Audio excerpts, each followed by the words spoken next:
This is my project, David. This is the chain link fence that they keep flying over. And when they fly over, they all end up by the house over there and poop on my patio. So I put this post and some concrete. It's only a I think it's a 2x2. It's strong enough to put the little posts. These are the posts I was telling you about for electric wiring. So I'll screw those to the posts with the wiring. Here's the unit. It's 4 or 5 years old, still working. And then what I'll do, there's one post there, so it'll come from that unit to the post. 2 or 3 wires. I'll put some on the tree because the tree is leaning against the fence. I have to cut that tree down this year completely. Alright, then here's a chain link fence. Here's another post, so it'll be tight against the fence. So they can't fly over this fence because they do that all the time, even with their wings clipped. And then chain link fence. This is what the tree did to my chain link fence.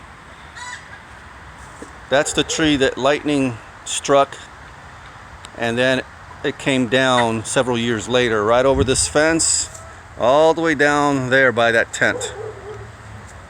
Missed my house, missed my neighbor's house, because the Lord Jesus was on my side.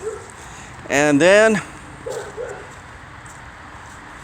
I'll put this post. Here's another one I got to put on the ground. This is where the chain link fence ends. Then I got one of these real wimpy fence here. I'm going to get that real nice and tight. And then I'll put the post, or I'll just use this pine tree and run electrical wire above that fence. And then my privacy fence back there will keep the birds from flying over. They rarely go that way. And there's the only way they'll go over that fence if they got something to jump on, like that house I got to move. That's an old igloo that belonged to my dog Toby and Capone. But crap like this, they like to jump on that and then hop over. But there's only a few hens that do that. They are big time foragers. They don't like to eat food, they just like to eat bugs. Then I got this 4x4 here. This has been here for about a year. I use this to harness the tarp right now. It keeps the sun off my head when I'm out here in the summer. But I got a different system I want to do next year. Short of buying a shed. Actually, I'll show you what I want to do next year. My neighbor does. My neighbor has it. Hey, beautiful. This hen here. Oh my gosh, she's so beautiful. So gentle. Her mother was the purple or the blue one, the lavender that died this past year. That's her mother. And her father is the big reds that they've been sick in here for a couple months now. I think I'm going to kill them today because they've been suffering too long. Nothing is working. The only one that seems to be a little bit strong is the son up there. The father, though, he is in bad shape. He's in here. He's starting to smell. He just doesn't look too bad, and I'm not going to let him suffer anymore. I hate doing it, but I just gotta put him out of his misery. This guy, I'm going to give him a chance. Maybe for another few weeks and see what happens. He seems to be doing a little better. But you know, I got ventilation. Even when it's cool out, there's always ventilation in here. Chickens are high maintenance. If you have to keep them locked up like this, I mean, this is supposed to be what they call layering.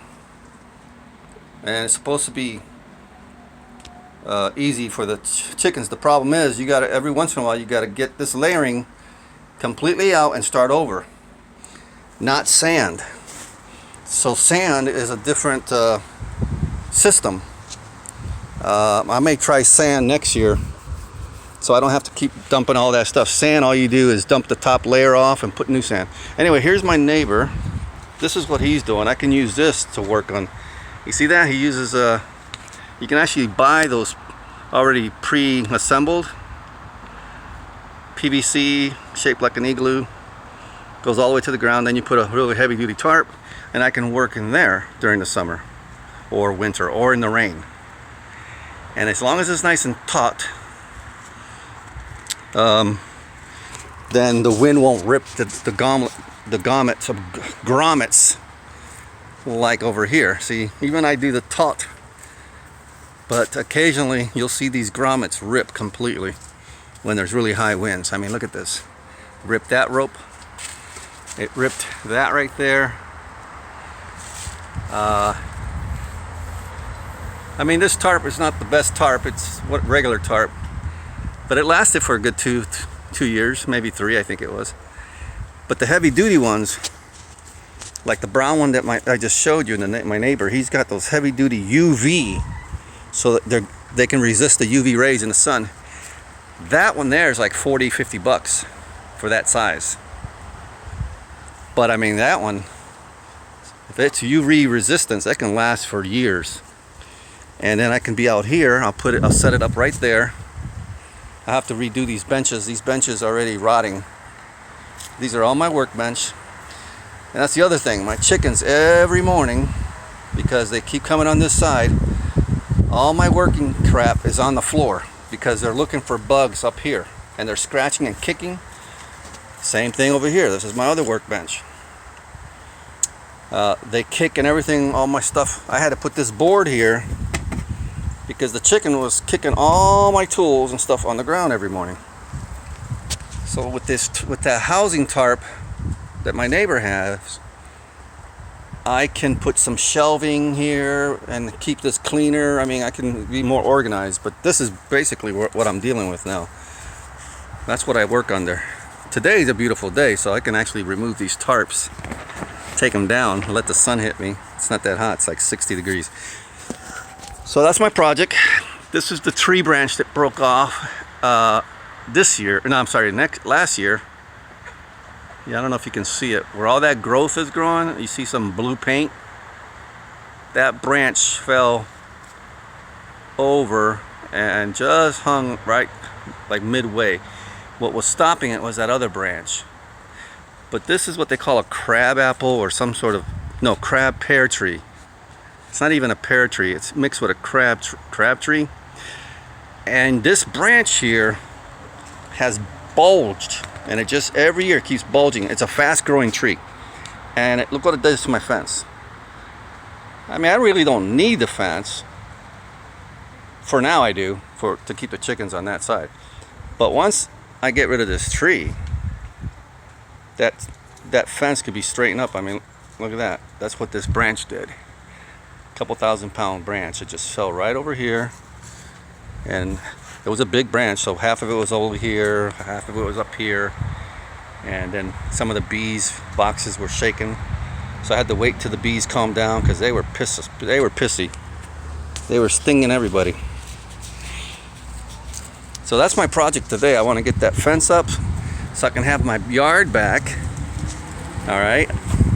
That lady moved out already, so I'm getting ready to clean all that crap out. Then we're going to plant grass over there, and the chickens won't mess with the grass anymore unless I let them out, which I will every once in a while. Let them out in free range so they can go out in the grass and eat bugs. Oops, shit, hold on. I'm cooking chicken.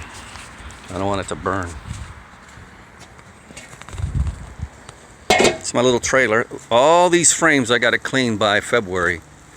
They've already been bleached. They just got to be scraped with a wire brush and re-waxed and ready for a new year.